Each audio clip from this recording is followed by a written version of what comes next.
রাজ্যসভায় কোয়েল মল্লিক চরম একটা কি ভুল করে ফেললেন, মানে রাজনৈতিক ক্যারিয়ারে প্রথমেই কি বড় ভুল হয়ে গেল কোয়েল মল্লিকের। তো ব্যাপারটা কি হয়েছে, কাল কোয়েল মল্লিককে পুরো ফুল ফ্যামিলি সহ দেখা গেল দিল্লিতে, মানে রাজ্যসভার মানে বক্তৃতা দিতে দেখা গেল। কোয়েল মল্লিক, আমি বারবার বলে এসেছি সে এসে রাজনীতিতে কেন গেল, আসাটাই উচিত নয় কোনো শিল্পীর, এটা আমি বারবার বলে এসেছি। তো এই যে রাহুল ব্যানার্জির ঘটনাটাকে নিয়ে ঘিরে যেভাবে মিছিল হচ্ছে, যেভাবে বোম্মাদা রয়েছে সবাই, বিভিন্ন আর্টিস্ট কলাকুশলীরা, কিন্তু কোয়েল মল্লিককে কোথাও দেখা যাচ্ছে না। তাকে কোনো মানে টলিউডের কোনো সমস্যাতে তাকে দেখা যায় না। তারা কি করে দেশের সেবা রাজ্যের সেবা দেবেন আমি বুঝতে পারছি না ঠিক।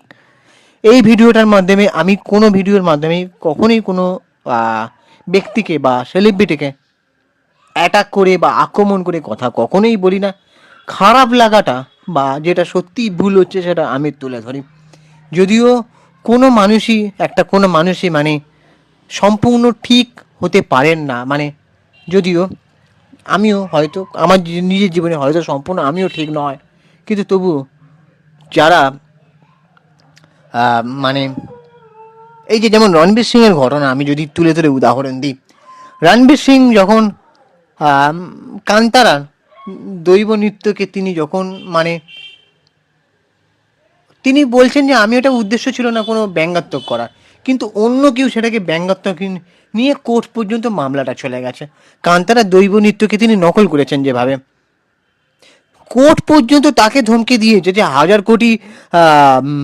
কোটি গসার দেওয়া একটা মুভির নায়ক, তাকে পর্যন্ত মানে মানে কোন ঠাসা করে দিচ্ছে হাইকোর্ট বা উকিল জজরা। কি বলছে যে আপনি একজন তারকা, আপনি একজন অনুপ্রেরণামূলক মানুষ, মানে আপনাকে দেখে মানুষরা অনুপ্রেরণা পায়, তাহলে আপনার দায়িত্ব জ্ঞান থাকা উচিত।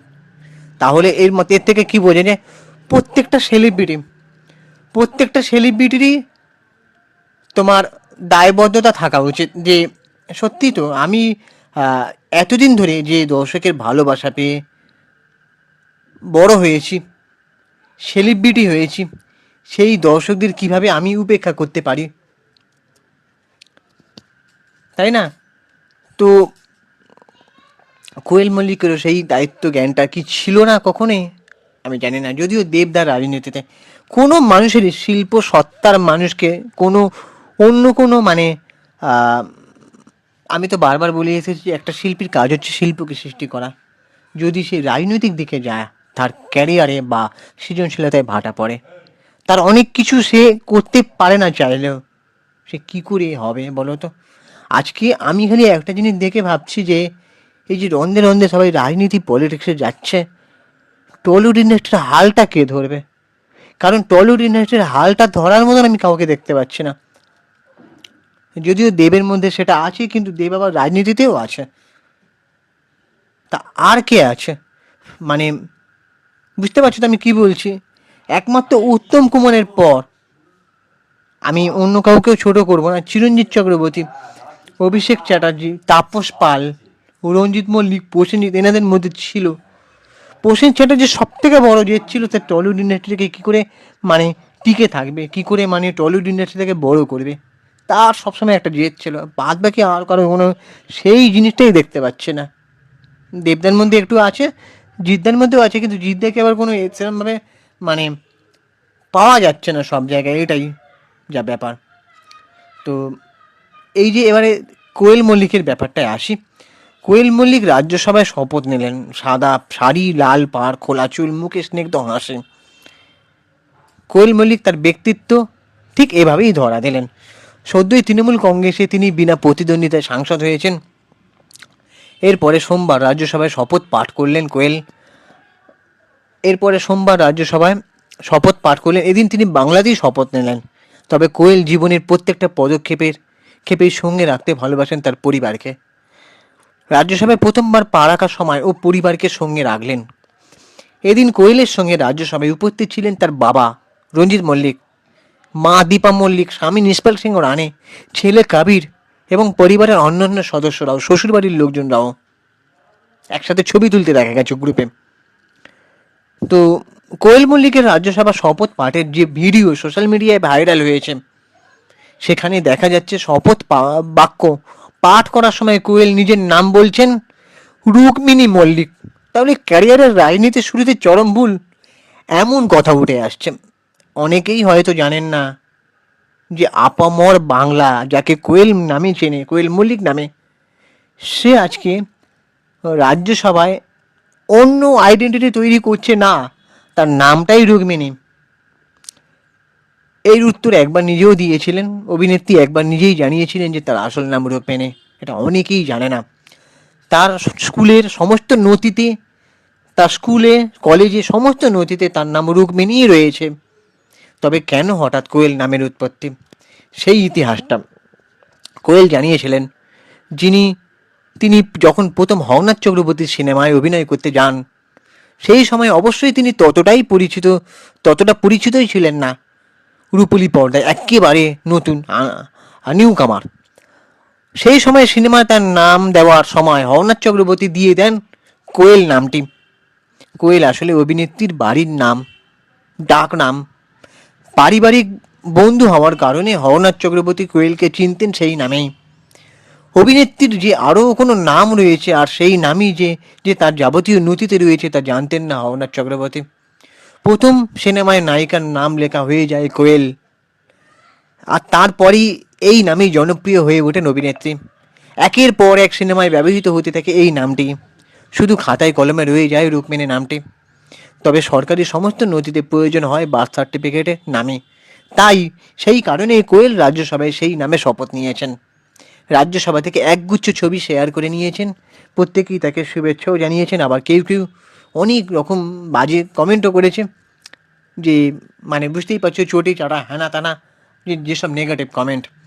তবে হয়তো তারা কমেন্টের থুড়ি না তোয়াক্কা করেন, না কোনো মানুষের ভালোবাসাকে তোয়াক্কা করেন।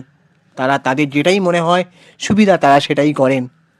আমি এই যে মিছিলটা হচ্ছিল রাহুল ব্যানার্জির, সেখানে আমি বিভিন্ন লোককে দেখছি বলতে যে এই মিছিলটা যেন, কে যেন বলেছিল, জিতু কামাল না কি একটা পোস্ট করেছিল, যে আমার মনে পড়ছে না তার নামটা, যে এই মিছিলটাকে মানে রাজনৈতিক রং যেন না লাগানো হয়। কিন্তু কমেন্টে আমি জানি আমাদের সামনের লোকের থেকে কমেন্টে অনেক শিক্ষিত লোক বাস করেন, তাদের কমেন্টগুলো দেখলেই বোঝা যায়। এটা কোনো আমি মানে ব্যঙ্গ করছি না, এটা সত্যি। কমেন্টে অনেকে লিখছেন যে কোনো কিছুই রাজনৈতিক হয় না, কোনো কিছু অরাজনৈতিক হয় না, সব কিছুতেই রাজনৈতিক। তখন আমি ব্যাপারটা ভেবে দেখলাম যে সত্যি তো এই যে মিছিলটা হচ্ছে, এখানে কিন্তু কিছু কিছু রাজনৈতিক ব্যক্তিত্বরাও আছেন। তার মানে কি, মানে সৌরভ বিশ্বাস এদিকে আছেন, উনি কিন্তু একটা রাজনীতির দলে যুক্ত। আবার যে ম্যাজিক মুভমেন্টস, যেটা যার বিরুদ্ধে আঙুল তোলা হচ্ছে, তার যে কর্ণধার মানে লেখক, প্রযোজক, পরিচালক লীলা গঙ্গোপাধ্যায়, উনি আবার কোনো একটা রাজনৈতিক দলের সমর্থক। আবার তিনি মহিলা কমিশনের চেয়ারপারসন ছিলেন। মানে রাজনীতিটা না গোল চক্রের মধ্যে আবদ্ধ, সব নিজেদের মধ্যে রাজনীতি রন্ধে রন্ধে এগুলো চলে, বুঝতে পারছো? তখন আমি ব্যাপারটা বুঝতে পারলাম। মানে এই যে তারপরে ধরো তুমি একটা অফিসে চাকরি করছো, বা তুমি একটা সিনেমা ইন্ডাস্ট্রিতে আমি ধরছি, তুমি অভিনয় করছো, তুমি তোমার মতন কাজ করছো, তোমার পেছনে মানে বলা হবে যে এ কাজ করছে না, এ কাজ করছে না, নানান রকম কায়দা করে তোমাকে নামিয়ে দিয়ে নিজে ওপরে উঠবে। এটাও কিন্তু রাজনীতি। তাই আমি বুঝতে পারলাম যে হ্যাঁ, সত্যি কোনো কিছু অরাজনৈতিক হয় না। তবে হ্যাঁ, আমরা রাজনৈতিক ব্যাপারটা যেটা বুঝি, পলিটিক্সে যোগদান করা, কোনো একটা পলিটিক্সের সাথে যুক্ত থাকা, যেটা সাধারণ মানুষ সেটাকেই পলিটিক্স ভাবে। এই যে সব কিছু অরাজনৈতিক বা হয় না, বা সব কিছুতে রাজনীতি কোনো কিছু ব্যাপার থাকে, সেটা কিন্তু সব মানুষ বোঝে না। আমরা যেটা সাধারণ ভাষায় বুঝি, কোনো একটা দলের সাথে যুক্ত থাকাকে রাজনীতি বলে, কোনো একটা দলের সঙ্গে থাকা থেকে সুবিধা নেওয়াকে সেটাকে রাজনীতি বলে, বা সেই দলের পাওয়ার খাটিয়ে তুমি তোমার প্রফেশনটাকে মানে সুন্দর করে গুছিয়ে সুবিধা নেবে, সেটাকে রাজনীতি বলে। আমি এটাই জানি। তো যাই হোক, এবার যে কোয়েল মল্লিক যে এই যে কোনো কিছুতে দেখা যায় না, তার তো আরও দায়িত্ব জ্ঞান থাকা উচিত। একটা সেলিব্রিটি তার এমনি দায়িত্ব জ্ঞান থাকা উচিত যে কোনটা মানুষের ভালো লাগছে না সেটার দিকে তাকে নজর দেওয়া। কিন্তু সে যখন কোনো একটা প্রার্থী হয়েছে রাজ্যসভার, তার উচিত হচ্ছে ইন্ডাস্ট্রির মানুষদেরও দেখা, অবশ্য তার সাধারণ সবকটা মানুষের দেখা। তো এটা কাজ, ঠিক আছে। সে যখন নিজে বলছে, হয়তো অনেকে বলবে যে সে রাজ্যসভার প্রার্থী, তার কাজ হচ্ছে রাজ্যের সমস্যা তুলে ধরা, কোথাও গিয়ে হয়তো ওই রাজ্যসভার বা পার্লামেন্টে তুলে ধরা। কিন্তু সে নিজে বলেছে যে আমি দেশের সেবা করব, মানুষের সেবা করব। মানুষের সেবা না, দেশের সেবা। যদিও দেশের আয়তন অনেকেই জানে না কত, দেশের প্রত্যেকটা কেন্দ্রশাসিত অঞ্চল কটা, দেশের প্রতিটা কেন্দ্রশাসিত অঞ্চলের আয়তন কত, কত বর্গ কিলোমিটার, বা প্রত্যেকটা দেশের কতগুলো রাজ্যে কতগুলো মানুষ বাস করে তারা জানে না। এদিকে দেশের সেবায় তারা নিযুক্ত হতে চায়, ঠিক আছে। তো এই যে তারা এলো না, তারপর আজকে দেখছি বোমবাদা যে মিছিলটা মানে করেছিল, তারপরে কর্মবিরতির ডাক বোমবাদা প্রিয়াঙ্কা সরকারের পাশে এসে দাঁড়িয়েছেন, সেখানে তার আরও থাকার কথা। রঞ্জিত মল্লিক যেহেতু আর্টিস্ট ফোরামের একজন সভাপতি আছেন তিনিও, তাই জন্য তিনি এসেছেন। আজকে দেখলাম কোয়েল মল্লিক এসেছেন, তার মুখে কোনো কথা নেই, ঠিক আছে। সে কি পরোক্ষ ভূমিকা নেবে? আমি তো দেখছি বোম্বাদাই যত সব পরোক্ষ ভূমিকাগুলো নিয়েছে, তাই না? তো এই যে আমি দেখো কোয়েল মল্লিককে এই ভিডিওটার মাধ্যমে আক্রমণ করার উদ্দেশ্য নয়, আমি কোয়েল দিকে যত সম্ভব রেসপেক্ট করি, আর করতাম, খুব করতাম। এখন সেই রেসপেক্ট আমার অনেক কমে গেছে, যে থেকে তিনি রাজ্যসভার প্রার্থী হিসেবে যোগদান করেছেন। তো আমি চাই তিনি ভালো কাজ করুক, সিনেমা করুক, এটাই চাইতাম, আর কিছু চাইতাম। একটা সেলিব্রিটি কখনোই সবাই মানুষের সেবা করে না, মানে মানুষের ভালো ত্রাণ সামগ্রী দিয়ে হেল্প করে, এগুলো করে না। কিন্তু আমরা চাইতাম তারা সেলিব্রিটিই থাকুক, শুধু ভালো ভালো সিনেমা পাওয়ার দিক। কিন্তু তারা যে এমন কাজ করবে আশা রাখে না, তাই না? এটা আমরা আশা করি না কখনো। যাই হোক, এবার তোমাদের কি মনে হয় যে কোয়েল মল্লিক এই যে রাজনীতিতে যোগদান করেছেন, তিনি যে মানে পরিবারকে নিয়ে সব কিছুতে থাকেন, এটা খুবই ভালো।